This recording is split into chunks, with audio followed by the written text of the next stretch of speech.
asphaltés, vous arrivez à un montant de 8,5 millions qui a été mis par la municipalité en termes dans ces types de travaux-là.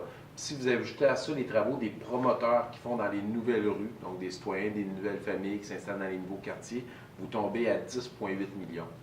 Donc, c'est un mythe de penser qu'il n'y a rien qui se fait sur les travaux dans les rues de la municipalité au niveau des travaux d'aqueduc, d'égouts, d'asphaltage, de trottoirs, mais il y a tellement de rattrapage à faire qu'il faut que les gens soient patients. On en a encore pour quelques années, mais une chose est sûre, c'est qu'on s'améliore. Puis là, je pense qu'on commence à le voir par les gros tronçons qui sont le boulevard Labbé, que ce soit le boulevard Jutras, la rue Laurier-S, puis 10 l'année passée. Je pense que les gens, avec le temps, là, si les gens restent patients, ils vont voir des résultats concrets de façon très tangible. Mais il y a de l'argent, les gens n'ont pas à s'inquiéter, c'est une priorité du Conseil.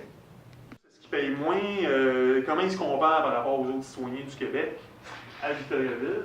Bien, on le voit clairement ici. La ville de Victoriaville demeure, la charge en fait nette par habitant est à 1604 $, ce qui est évidemment nettement en deçà de la charge pour l'ensemble des municipalités du Québec, qu'on estime être de près de 1800 $ par habitant.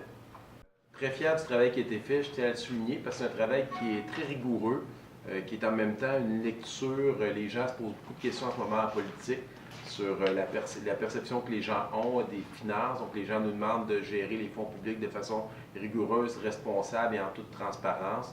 Donc, comme on le fait chaque année, on vous remet un résumé vulgarisé. Vous avez accès aussi aux documents complets et s'il y a des questions, ils pourront tous y répondre. Mais très satisfait parce que le défi est de taille de la part du conseil municipal qui a été donné à la direction générale via le service des finances de contrôler un maximum de 3 % par année les augmentations de budget de fonctionnement. Vous allez voir les chiffres quand on se compare, l'efficacité, préoccupation constante sur la question de la dette. Et naturellement, bien, plus on contrôle ça, bien, plus ça nous donne une marge de manœuvre pour le conseil pour lever des beaux projets et tenter de ne pas toucher au compte de taxes à toutes les fois qu'on est capable.